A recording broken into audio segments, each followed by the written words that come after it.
बिस्मिल्लाहिर्रहमानिर्रहीम। अस्सलाम वालेकुम। उम्मीद है आप सब खैरियत से होंगे। आज हम BSN फर्स्ट सेमेस्टर के सब्जेक्ट एनाटॉमी एंड फिजियोलॉजी के पहले unit introduction to human body के इम्पॉर्टेंट MCQs को डिस्कस करेंगे। हमारे पास सबसे पहला MCQs हैं, the study of the structure of the body is called. Option number A physiology, option number B anatomy, option number C etiology. जब हम बॉडी के स्ट्रक्चर के बारे में स्टडी करते हैं तो साइंस की इस ब्रांच को क्या कहते हैं? हमारे पास correct answer option number B anatomy. यानी एनाटॉमी में हम सेल, ऑर्गन की साइज, शेप और उसकी लोकेशन क्या है इसको स्टडी करते हैं। लेकिन फिजियोलॉजी में हम उस ऑर्गन की क्या फंक्शन है इसको स्टडी करते हैं। MCQ नंबर 2, खाली जगह are the smallest independent unit of living matter. यानी लिविंग थिंग की सबसे स्मॉलेस्ट यूनिट क्या है? Option number A organelle, option number B tissue, option number C cell. हमारे पास करेक्ट आंसर है ऑप्शन नंबर सी सेल। यानी सेल लिविंग थिंग यानी सब जानदारों की बुनियादी इकाई है। MCQ नंबर 3, खाली जगह is the cause of disease. यानी साइंस की इस ब्रांच को क्या कहते हैं जिसमें हम डिजीज के काज इसको स्टडी करते हैं? Option number A pathology, option number B etiology, option number C physiology. हमारे पास MCQ नंबर 3 का करेक्ट आंसर है ऑप्शन नंबर बी एटियोलॉजी। यानी एटियोलॉजी में हम डिजीज की काज को स्टडी करते हैं कि ये डिजीज किस वजह से अकर हुई है। लेकिन पैथोलॉजी में तो हम सिर्फ डिजीज को स्टडी करते हैं। MCQ नंबर 4, खाली जगह is defined as group of similar cell that perform a specialized function. Option number A organelle, option number B tissue, option number C organ. जब एक जैसे सेल मिलकर एक स्पेसिफिक फंक्शन परफॉर्म करे तो उसे हम क्या कहते हैं? टिश्यू कहते हैं। हमारे पास MCQ नंबर 4 का करेक्ट आंसर है ऑप्शन नंबर बी टिश्यू। जब ग्रुप ऑफ सेल मिल जाए तो इसको हम टिश्यू कहते हैं। इस तरह बहुत से टिश्यू मिलकर एक ऑर्गन बना लेता है जो कि एक स्पेसिफिक फंक्शन परफॉर्म करता है, और इसी तरह बहुत से ऑर्गन मिलकर एक ऑर्गन सिस्टम को बना लेता है, यानी कि endocrine system, neuron system. MCQ number 5, skin, heart and brain are the example of. Option number A organ, option number B tissue, option number C organ system. यानी स्किन, हार्ट और इसी तरह ब्रेन जो हमारे पास है ये क्या है? ये एक ऑर्गन है जो कि बहुत से टिश्यू मिलकर ऑर्गन बना लिए हैं। हमारे पास MCQ नंबर 5 का करेक्ट आंसर है option number A organ. MCQ number 6, human organism consist of खाली जगह organ system. Option number A 9, option number B 10, option number C 11। यानी इंसान की बॉडी में टोटल कितने ऑर्गन सिस्टम हैं? इंसान की बॉडी मुख्तलिफ किस्म के 11 सिस्टम पर मुश्तमिल होते हैं, जैसे कि skeletal system, nervous system, endocrine system. हमारे पास 11 ऑर्गन सिस्टम हैं। MCQ number 7, the movement of water molecule from the area of its higher concentration to the area of its lower concentration through a semi-permeable membrane is called option number A diffusion, option number B effusion, option number C osmosis। जब water की molecule high concentration से lower concentration area की तरफ semi permeable membrane को cross कर जाती है तो इस प्रोसेस को हम जब वाटर की मॉलिक्यूल हाई कंसंट्रेशन की एरिया से लो कंसंट्रेशन की तरफ सेमी परमिएबल को क्रॉस कर जाती है तो इस प्रोसेस को हम ऑस्मोसिस कहते हैं। हमारे पास MCQ नंबर 7 का करेक्ट आंसर है ऑप्शन नंबर सी ऑस्मोसिस। लेकिन डिफ्यूजन में सिर्फ गैस मॉलिक्यूल हाई कंसंट्रेशन से लो कंसंट्रेशन की तरफ जाती है, उसमें सेमी परमिएबल को क्रॉस नहीं करती।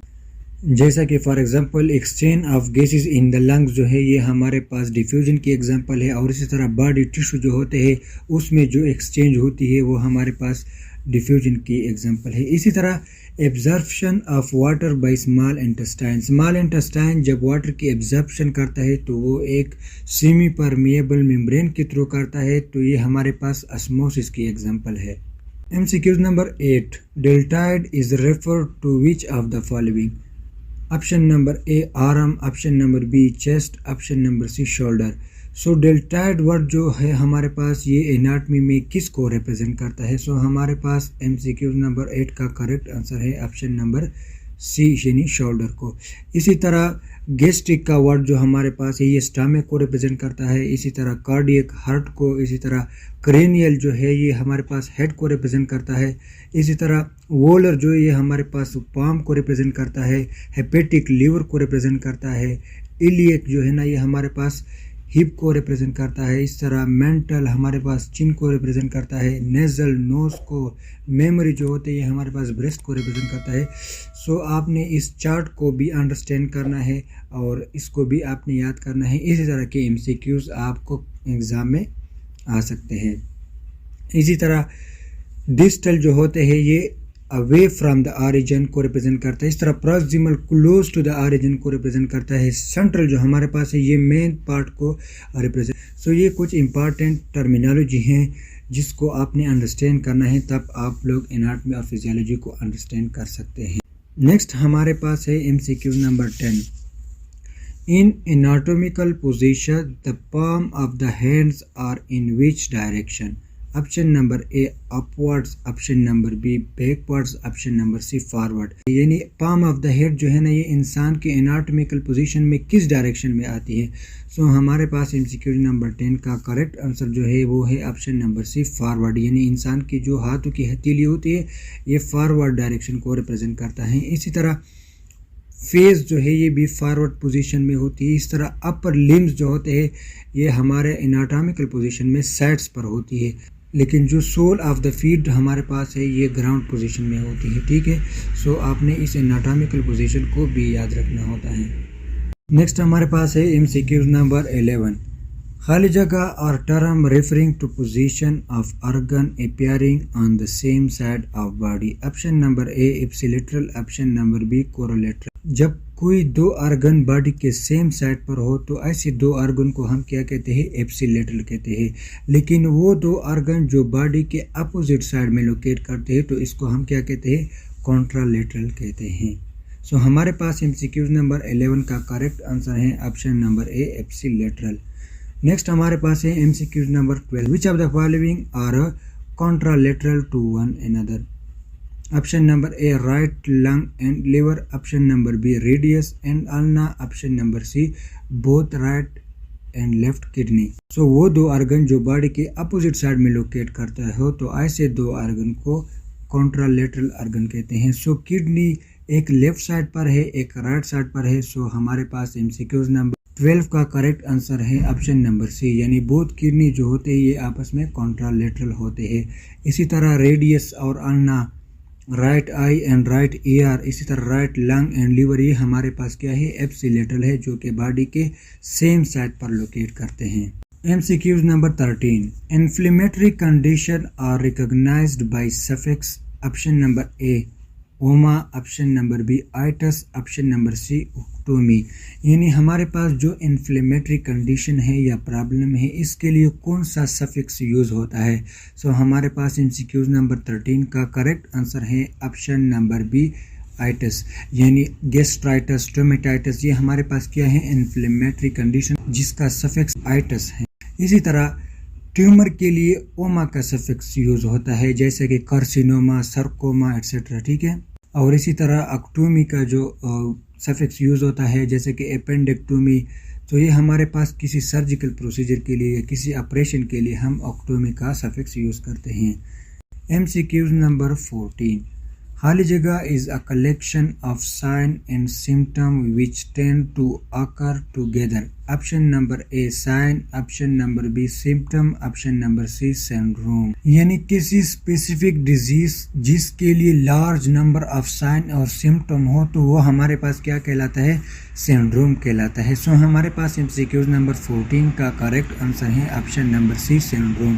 सिम्टम क्या है? सिम्टम वो एबनॉर्मेलिटी या कंडीशन है जो कि पेशेंट आपको खुद बता देता है, यानी एक सब्जेक्टिव फिनोमेना है जो कि सिर्फ पेशेंट को ही उसके बारे में पता होता है। ठीक है, और साइन क्या है? साइन जो एबनॉर्मेलिटी या कंडीशन आप किसी पेशेंट में देख ले, आप ऑब्जर्व कर ले, तो ये हमारे पास क्या है?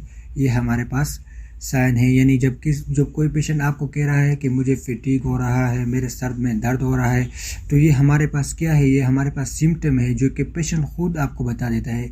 लेकिन जो एबनॉर्मेलिटीज़ आप पेशेंट में देख ले, उसका स्किन कलर चेंज हो गया है, उसको ज़ख़म है, उससे बदबू आ रही है, तो ये हमारे पास क्या है, ये हमारे पास साइन है जो कि आप खुद ऑब्जर्व कर रहे हैं through 5 senses. MCQ number 15, a solution having strength concentration greater than other one is called option number A hypotonic solution, option number B isotonic solution, option number C hypertonic solution. यानी वो solution जिसमें strength यानी concentration यानी solute concentration दूसरे solution से ज़्यादा हो, तो इसको हम क्या कहते हैं।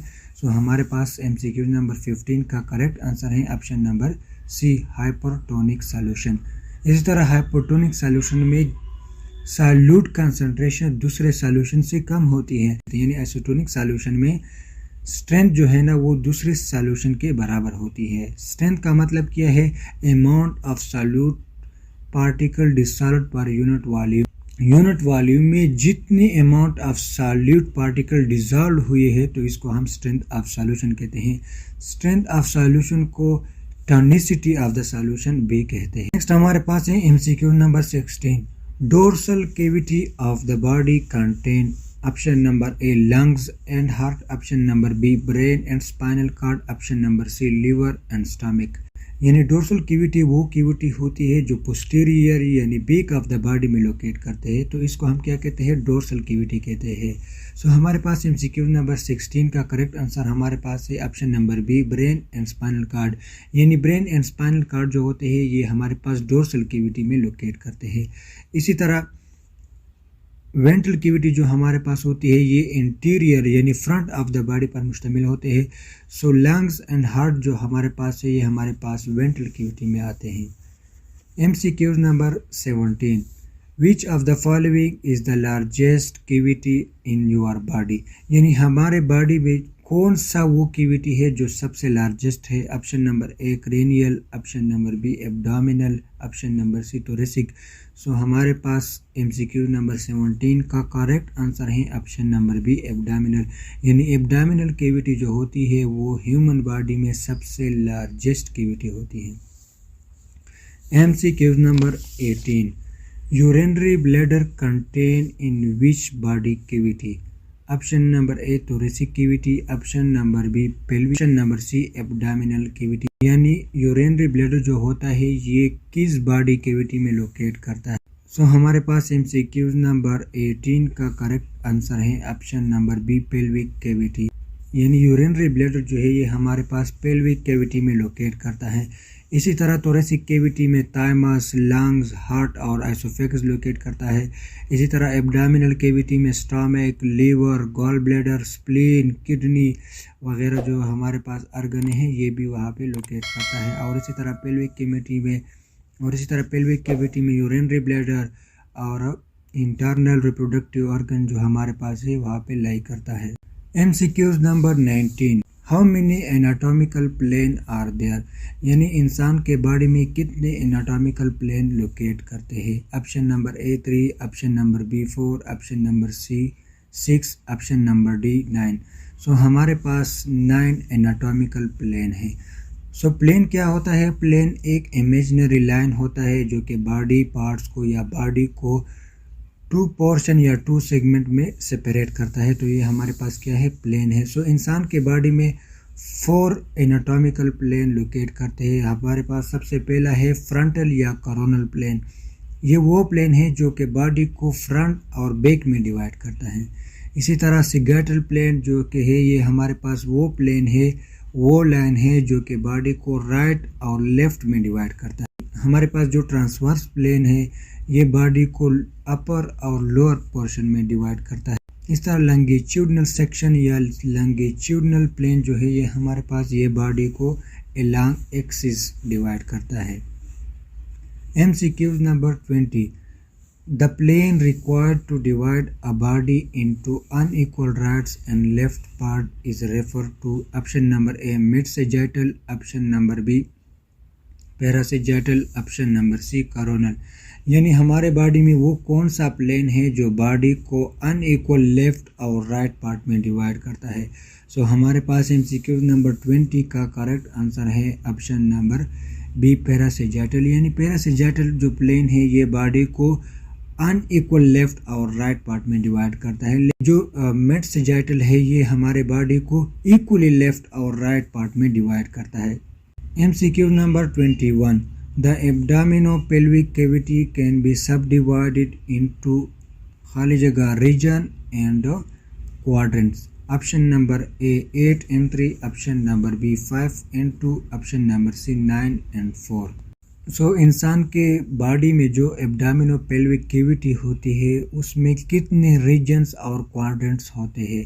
सो हमारे पास MCQ नंबर 21 का करेक्ट आंसर है option number C 9 region and 4 quadrant. यानी एब्डोमिनोपेल्विक कैविटी को 9 रीजन और 4 क्वाड्रेंट्स में डिवाइड किया गया है। वो रीजन जो हमारे पास है वो ये है right hypochondriac region, epigastric region, left hypochondriac region, right lumbar region, umbilical region, left lumbar region, right iliac region, hypogastric region and left iliac. इसी तरह जो हमारे पास क्वाड्रेंट्स है वो है right upper quadrants, left upper quadrants, right lower quadrants, left lower quadrants. तो इसी तरह जो हमारे पास एब्डोमिनोपेल्विक कैविटी है इसी को 9 रीजन और 4 क्वाड्रेंट्स में डिवाइड किया गया है। MCQ number 22, appendix is located in which abdominal region? Option number A right iliac region, option number B hypogastric region, option number C right lumbar region. So appendix जो हमारे पास है ये किस एब्डोमिनल रीजन में लोकेट करता है। अभी हमने जो एब्डोमिनोपेल्विक कैविटी के 9 रीजन पढ़ लिए हैं ना, उसमें अपेंडिक्स किस रीजन में लोकेट करता है। सो हमारे पास MCQ नंबर 22 का करेक्ट आंसर है option number A right iliac region. यानी अपेंडिक्स जो है ये हमारे पास राइट इलियक रीजन में लोकेट करता है। MCQ number 23, right lumbar region of abdominopelvic cavity contain option number A descending colon and part of left kidney, option number B ascending colon and part of right kidney, option number C part of small intestine and sigmoid colon. यानी जो हमारे पास एब्डोमिनोपेल्विक cavity के right lumbar reason है इसमें कौन से part of body locate करते हैं। सो हमारे पास MCQ नंबर 23 का करेक्ट आंसर है option number B ascending colon and part of right kidney. यानी राइट लंबर रीजन में असेंडिंग कोलन और पार्ट ऑफ राइट किडनी जो है ना लोकेट करता है। इसी तरह राइट हाइपोकॉन्ड्रिक रीजन में right lobe of liver, gall bladder and right kidney का जो पार्ट है वो लोकेट होता है। इसी तरह लेफ्ट हाइपोकॉन्ड्रिक रीजन में part of stomach, spleen, small part of pancreas and part of the left kidney. इसी तरह राइट लंबर रीजन में small intestine, superior part of caecum, ascending colon and part of right kidney. इस तरह left lumbar region में part of small intestine, descending colon and part of left kidney. इस तरह right iliac region में lower end of caecum, appendix. इस तरह left iliac region में part of small intestine and the sigmoid colon. इसी तरह epigastric region में greater part of liver, part of stomach और पार्ट ऑफ पेंक्रियाज। और इस तरह अम्बिलिकल रीजन में part of small intestine and transverse colon of large intestine. और hypogastric region में part of sigmoid colon and urinary bladder जो है ना लोकेट करता है। सो आपने इस रीजन को और उसमें जो ऑर्गन्स लोकेट करते हैं वो भी आपने क्या करना है, याद रखना है। बिकॉज MCQs में एनी टाइप ऑफ रीजन आपको दे सकता है कि इस रीजन में कौन सा बॉडी पार्ट्स या कौन सा बॉडी ऑर्गन जो है ना ये लोकेट करता है। या इसी तरह भी आपको दे सकता है कि ये जो हमारे पास ऑर्गन है ये 9 रीजन में कौन से रीजन में लोकेट करता है। सो आपने इसको भी याद रखना है। सो ये हमारे पास फर्स्ट यूनिट के कुछ इम्पॉर्टेंट MCQs हैं जो कि KMU के कोर्स ग्रेड को कवर करता है। सो उम्मीद है इंशाल्लाह आप लोग इसको अंडरस्टैंड करोगे। फिर भी आप लोगों को कोई प्रॉब्लम हो सो इंशाल्लाह आई विल प्रोवाइड।